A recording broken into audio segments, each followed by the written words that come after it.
Eu espero que você tenha conseguido chamar os amigos com os quais você tem a liberdade para se comunicar e indicar o fato de que esse programa está iniciando agora, porque eu quero ler com você em 1 aos Coríntios, na primeira carta do apóstolo Paulo aos Coríntios, que moravam em Corinto, ali no istmo do Peloponeso, entre o mar Adriático e o mar Egeu. Paulo escreve a eles e no capítulo 15 dessa primeira carta, ele diz o seguinte: irmãos, venho lembrar-vos o evangelho que vos anunciei, o qual recebestes e no qual ainda perseverais. Por ele também sois salvos, se retiverdes a palavra tal como vô-la preguei, a menos que tenhas crido em vão. Antes de tudo vos entreguei o que também recebi, que Cristo morreu pelos nossos pecados, segundo as Escrituras, e que foi sepultado, e ressuscitou ao terceiro dia, segundo as Escrituras, e apareceu a Cefas, depois aos 12, depois foi visto por mais de 500 irmãos de uma só vez, dos quais a maioria sobrevive até agora, porém alguns já morreram. Depois foi visto por Tiago, mais tarde por todos os apóstolos, e afinal, depois de todos, foi visto também por mim, como por um nascido fora de tempo, porque eu sou o menor dos apóstolos, que mesmo não sou digno de ser chamado apóstolo, pois persegui a igreja de Deus, mas pela graça de Deus sou o que sou. E a sua graça que me foi concedida não se tornou vã. Antes trabalhei muito mais do que todos eles, todavia não eu, mas a graça de Deus comigo. Paulo está dizendo aos de Corinto que ele tinha passado para eles algumas coisas acerca do Evangelho de Jesus. A primeira foi a informação histórica. Jesus é histórico. Nasceu no tempo e no espaço. Ele nasceu nos dias do rei Herodes, nos dias em que César Augustus era o imperador do Império Romano. Foi ele que ele nasceu, com esse conjunto de história da civilização à volta. Isso é história. E nasceu em Belém, da Judéia, um espaço, um lugar a 5 quilômetros de Jerusalém. Então ele está tratando da informação histórica. Ele disse, eu recebi, eu não estava lá, mas do jeito que eu recebi, de testemunhas oculares que com ele estiveram, eu passei a vocês. E o que eu passei é segundo as Escrituras, ou seja, tem coerência com todas as promessas que as Escrituras anteriores do Velho Testamento faziam acerca desse que seria o Salvador, e que era o Salvador. Então, eles me informaram, e eu recebi a informação histórica de que ele morreu. Isso eu recebi deles. Agora, isso aconteceu segundo as Escrituras. E recebi a informação histórica que veio das testemunhas oculares, que ele ressuscitou. Mas isso aconteceu também conforme as Escrituras, conforme a palavra. Jesus é o Verbo encarnado, por isso tudo na vida dele tem consonância direta com o espírito da palavra, e ele é o cumprimento das profecias, conforme o livro do Apocalipse diz que o Espírito de Jesus é, de fato, o cumprimento de todas as profecias. Jesus, e tudo que ele manifesta, é o cumprimento de todas as profecias. Então, Paulo está dizendo aqui, eu passei a vocês uma informação histórica que eu recebi. E ela foi assim, ele morreu pelos nossos pecados, ele ressuscitou ao terceiro dia, segundo as Escrituras. E mais do que isso, eu passei a vocês o testemunho ocular daqueles que tiveram a experiência histórica de ver, de apalpar, de tocar no Jesus que venceu a morte, que ressuscitou ao terceiro dia. E apareceu a Pedro, que aqui é chamado de Cefas, que é o nome aramaico dele. Apareceu a Pedro, apareceu aos discípulos, aos apóstolos todos, apareceu a outros turnos, conforme as narrativas dos evangelhos nos mostram, E ele chega a dizer, chegou a um ponto que ele apareceu a 500 irmãos de uma só vez, dos quais a maioria ainda está vivo hoje, embora alguns já tenham partido para a eternidade, a maioria vive enquanto eu estou escrevendo isto. Gente que comeu e bebeu com ele depois que ele ressuscitou de entre os mortos. Foram testemunhas oculares e simultâneas de manifestações dessa grandeza do Cristo ressuscitado, durante 40 dias, se manifestando aquela comunidade de discípulos da fé, ali em Jerusalém e na Galiléia. E aí depois que ele diz isso tudo e vem seguindo, e diz, ele foi visto também por Tiago, que era o próprio irmão na carne de Jesus, que se tornou o principal porta-voz da igreja de Jerusalém depois de um tempo.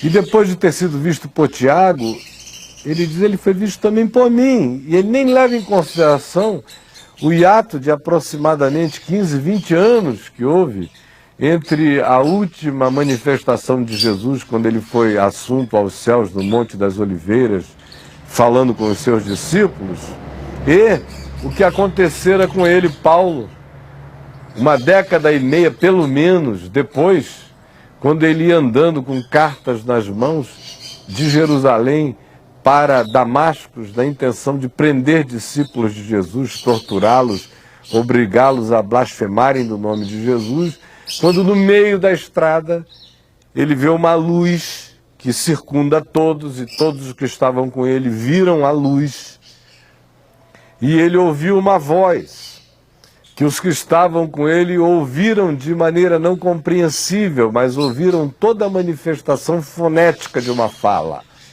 E Paulo, no entanto, ouviu a voz falando com ele em voz hebraica, lhe dizendo, Saulo, Saulo, por que me persegues?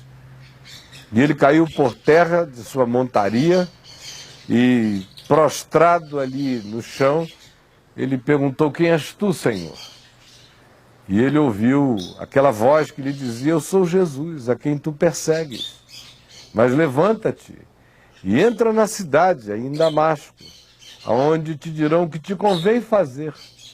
E ele, guiado pela mão, foi levado para Damasco, aonde ficou sem comer e nem beber por uns dias em jejum, até que o Espírito Santo falou a um homem chamado Ananias, dando o endereço da casa onde Paulo estava em Damasco e guiando por mãos invisíveis Ananias até lá. E Ananias entrou, falou com Paulo, caíram umas escamas dos olhos de Paulo, e Paulo foi batizado por Ananias e comeu, bebeu, sentiu-se fortalecido e começou igual um trator, um caterpillar de Deus, a pregar o evangelho para todos os lados, revolucionando o mundo dos seus dias, subvertendo ordens, plantando a semente da palavra de Deus sob as barbas de César, sob o trono, nas bases mais radicais, nas vísceras do Império Romano, sobretudo porque estava atingindo as cordas mais profundas dos corações das pessoas. De modo que ele, sem levar em consideração nem esse ato de 15 anos, nem a ascensão, que no certo sentido dá uma espécie de formalidade, a ida de Jesus aos céus em glória, fecha esse período de 40 dias entre a ressurreição e a ascensão. Ele não leva em consideração esses calendários, nem nada disso. Ele simplesmente diz que o mesmo Jesus que apareceu a eles, apareceu por fim, depois de todos. 15 anos depois, como se 15 anos não significassem nada, porque 15 anos não significam nada quando a gente encontra com Jesus. Depois de todos, ele foi visto também por mim, também por mim.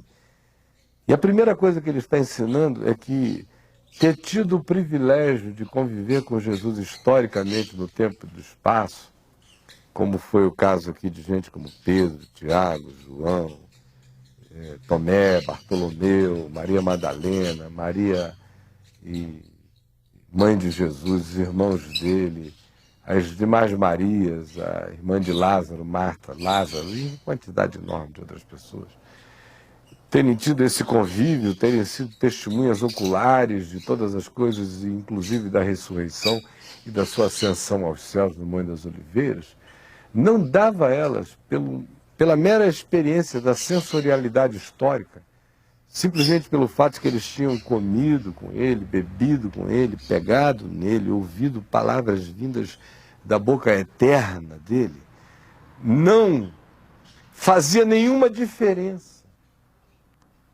15 anos depois, 100 anos depois, 200 anos depois, 2000 anos depois, se uma outra pessoa tiver o mesmo encontro com ele.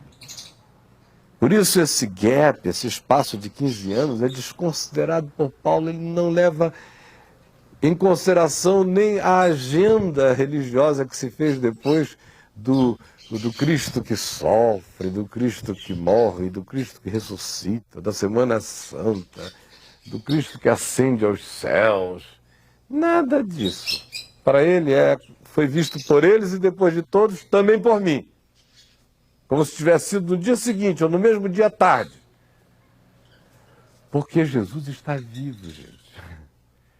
Só se Jesus estivesse morto, é que esse pessoal aqui que o viu de modo ocular, histórico, espaço-temporal e sensorial, é que teria um privilégio adicional sobre nós. Mas Paulo vem aqui ensinar que não é assim. Que ele pode ser visto também por mim. E pode ser visto com a mesma qualidade ou com uma qualidade existencial melhor e mais profunda.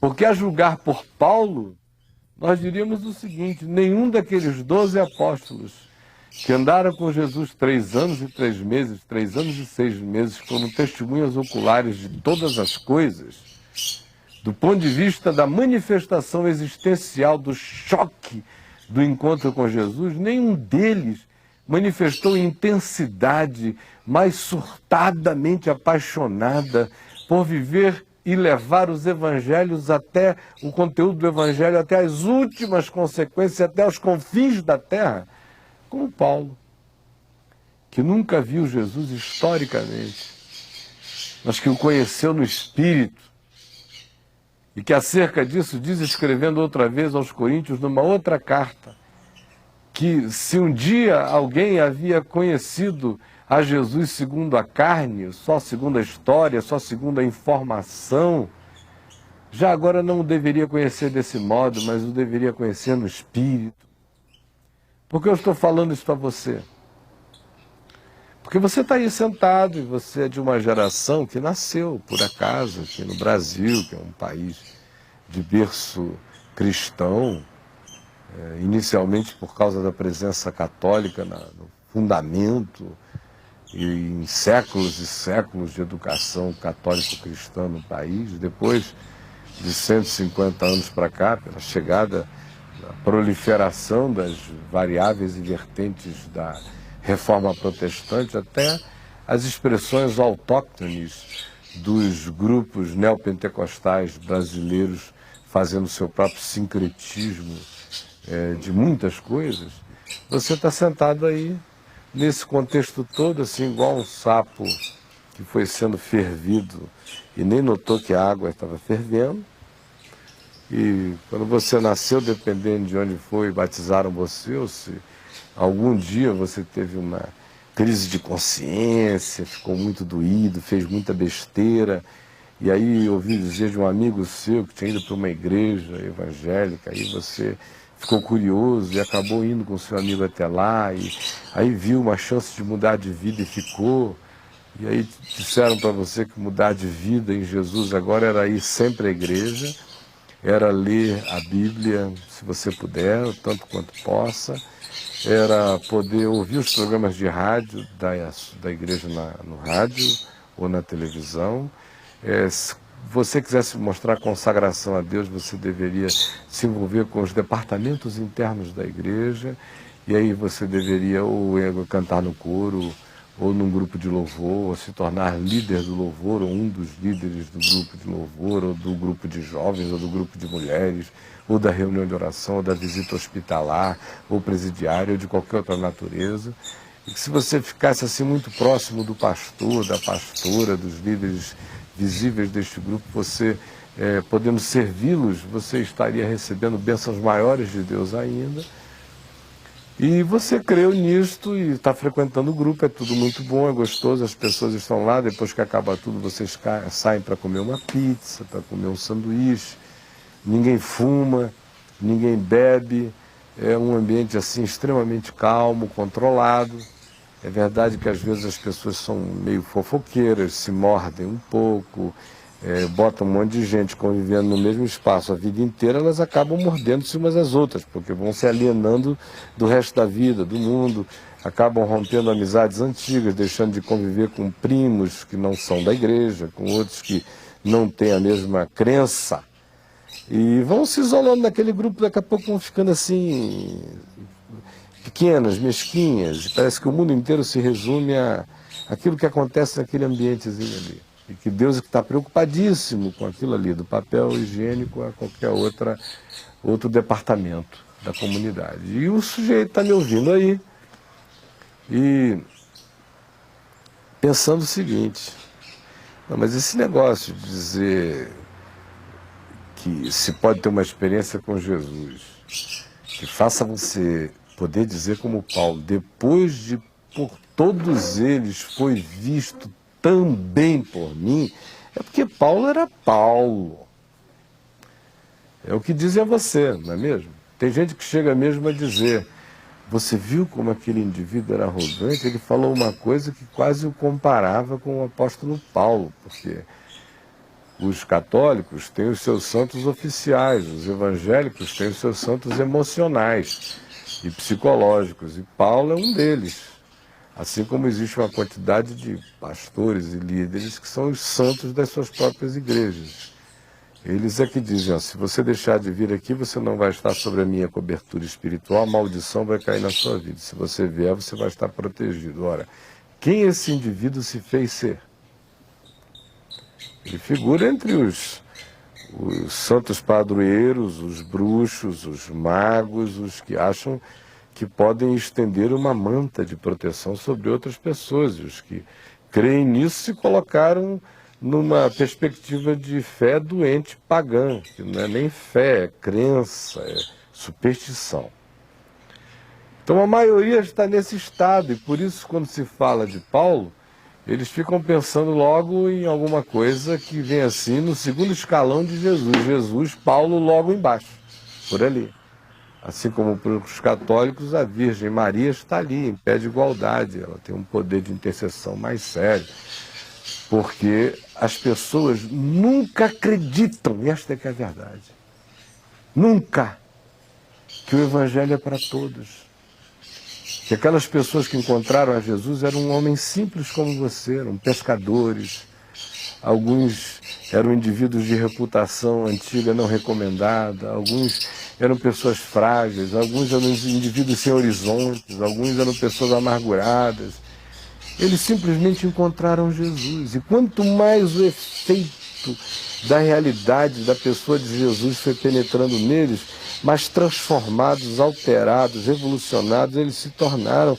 E quanto mais pela fé eles mergulharam no Evangelho com confiança, mais moldados, segundo Jesus, eles se tornaram, e mais do que isso, mais certos de estarem vivendo, respirando e comendo Deus eles estavam o dia inteiro.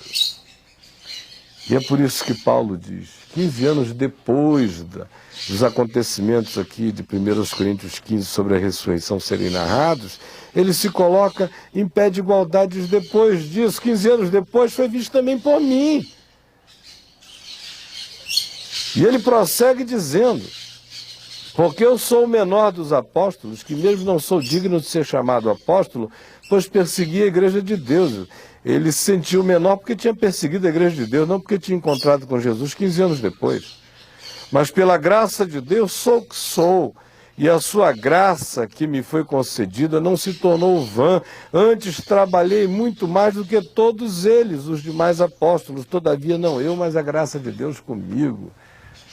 E com essa confissão assim tão ousada, o que ele está dizendo é que esse espírito revolucionário dos apóstolos pode tomar conta da gente agora, não como um ativismo fazedor, mas como uma experiência existencial do Jesus ressuscitado. É disso que ele está falando. É possível que algumas das pessoas que tenham visto a Jesus ressuscitado de entre os mortos, portanto, no tempo e no espaço, ante a possibilidade tátil, ante a visibilidade, tenham tido infinitamente menos experiência do poder da ressurreição do que Paulo, que não teve a experiência do testemunho ocular do Jesus ressuscitado, mas quando encontrou com Jesus no Espírito e foi iluminado pela luz celestial, a grandeza daquilo tudo foi tão profunda nele que ele descreve aquela experiência de 3 modos. Ele diz que foi como a criação do mundo no Gênesis. Que ele andando em trevas e de repente Deus disse, haja luz e houve luz. E ele começou a ver, ele diz em 2 Coríntios, aqui no capítulo 4, ele diz, escrevendo a Tito, que encontrar Jesus para ele foi como quem estava numa represa com tudo reprimido dentro dele e de repente a graça de Deus arrebentou aquela represa de resistência e o rio da vida correu para o coração, ele diz. Superabundou a graça de Deus, usando um termo grego para designar o arrebentamento de uma represa. Ele chega e define isso tudo aqui mesmo, nesta carta aos Coríntios, nesse capítulo 15 que nós lemos, dizendo que o encontro dele com Jesus foi como o ser tirado do ventre da mãe por fórceps. Quando ele diz que depois de todos foi visto também por mim que nasci como um fora de tempo. A expressão grega é trauma. Nasci no trauma, estava em sofrimento e a mão de Deus me arrancou dali. Esse é o significado de algo que pode se repetir em mim, que eu tenho visto se repetir na vida de muita gente, na minha própria existência. De modo que se eu encontrasse com Pedro, ele seria meu irmão. Eu sei que ele conhece a quem eu conheço, que ele conheceu aquele que eu conheço, que também foi visto por mim e pode ser visto por você. Depende da decisão interior do coração, de não ficar lambendo religião e brincando de sapo na panela fervente do cristianismo, que mata e não acorda ninguém. Mas se você tiver disposição de você mesmo ter a experiência de Deus, sabendo que Ele está vivo, ressuscitou de entre os mortos, por isso eu não preciso fazer nada, basta você crer e invocá-lo, e começar a ler a palavra dele, e pedir que ele se revele a você, ele vai se revelar a você aí onde você está. Disso eu tenho certeza absoluta, porque ele foi visto também por mim. E eu estou dizendo a você aquilo que eu conheço, aquilo que eu experimentei.